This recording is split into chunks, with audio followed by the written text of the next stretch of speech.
Hai, update to first, kembali lagi di update populer. Nah, militer merupakan sebuah organisasi yang diberi wewenang oleh negara untuk menggunakan kekuatan, termasuk menggunakan senjata, dalam mempertahankan bangsanya ataupun untuk menyerang negara lain. Namun, bagaimana dengan 6 negara ini yang tanpa ada militer? Nah, yuk langsung simak aja ulasannya. Oh ya sobat, sebelum kita masuk ke dalam materi videonya, jangan lupa tekan tombol subscribe, like, dan juga share kepada teman-teman kalian ya. Kalau udah, kita langsung aja ke videonya. Check it out. Yang pertama, Solomon Island. Ya, di Kepulauan Solomon Island ini mampu membentuk pemerintah yang sangat stabil sampai sekitar tahun 1998. Selama tahun 1998 hingga 2006, negara itu dipenuhi dengan kesalahan dalam pemerintahan, kejahatan, dan konflik etnis. Untuk berhasil mengatasi masalah ini, Selandia Baru dan Australia harus turut campur tangan untuk memulihkan perdamaian. Siapa pelindungnya? Tidak ada kekuatan militer untuk menjadi pelindung di Kepulauan Solomon. Namun, negara ini telah membayar ke Australia outnud untuk membantu mereka dalam pertahanan. Jika terjadi perang, Australia mungkin akan menjadi negara pertama yang menawarkan bantuan kepada negara Solomon Island. Yang kedua, Costa Rica. Walaupun pernah memiliki militer, Costa Rica tetap menjadi salah satu dari banyak negara tanpa tentara formal. Pada tanggal 1 Desember 1948, José Ferrer Figueres, presiden saat itu, menandatangani undang-undang yang akan menghapuskan militer setelah Perang Saudara Fatal di Costa Rica, yang menewaskan hampir 2.000 orang. Siapa pelindungnya? Berkat perjanjian bantuan timbal balik Inter-Amerika tahun 1947, jika negara manapun menyerang atau menyatakan perang dengan Costa Rica, negara ini dapat bergantung pada 21 negara lain termasuk Amerika Serikat, Chili, dan Kuba untuk menyediakan beberapa jenis kekuatan militer untuk melakukan pertahanan negara mereka. Yang ketiga, Samoa. Ya, Samoa tidak memiliki kekuatan militer yang dapat digunakan jika diperlukan. Sebaliknya, negara ini harus bergantung pada persahabatan dengan negara-negara lain untuk mencari perlindungan dan pertahanan dalam masa perang. Negeri ini memang memiliki polisi Samoa, tapi tentu saja hal ini jelas tidak dianggap sebagai kekuatan militer negara. Siapa pelindungnya? Samoa memiliki perjanjian persahabatan dengan Selandia Baru pada tahun 1962 dalam hal perang atau invasi asing lainnya. Samoa dapat meminta bantuan militer yang diperlukan kepada Selandia Baru. Yang keempat, Palau.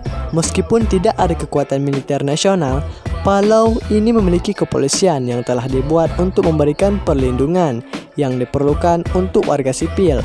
Tetapi jika terjadi perang, Palau harus meminta bantuan dari negara-negara lain untuk menyediakan semacam sistem pertahanan. Namun, siapa pelindung di balik tersebut? Berdiri sebagai asosiasi negara, Palau akan dilindungi oleh negara Amerika Serikat jika negara ini diserang negara lain, atau jika ada negara yang memutuskan untuk perang dengan negara pulau.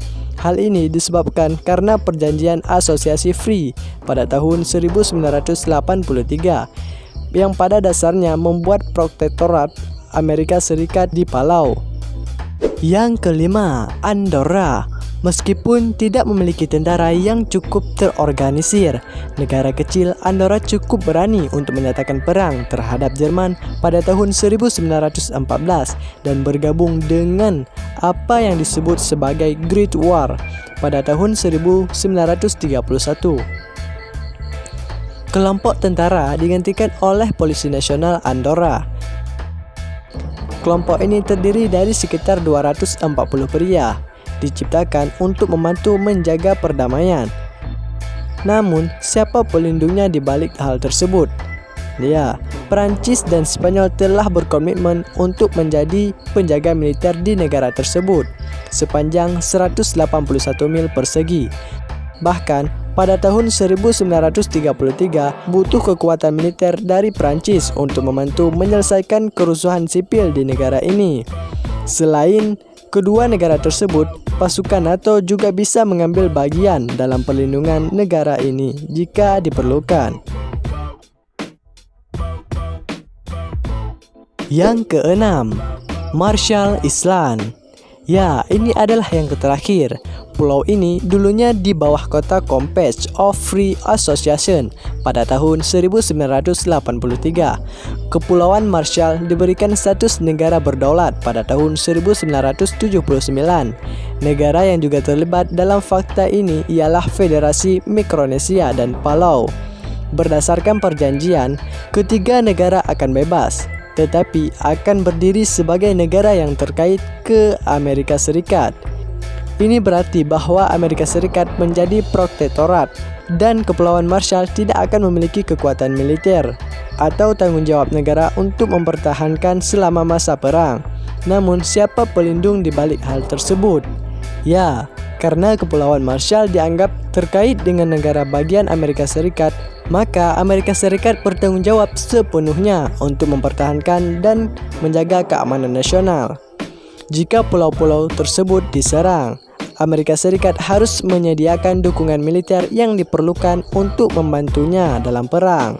Nah, gimana nih Sobat Updateiver menurut kalian? Jangan lupa komen ya di kolom komentar. Oh ya Sobat Updateiver, sebelum kita mengakhiri video ini, jangan lupa tinggalkan tombol subscribe, like, dan juga share kepada teman-teman kalian ya. Semoga bermanfaat.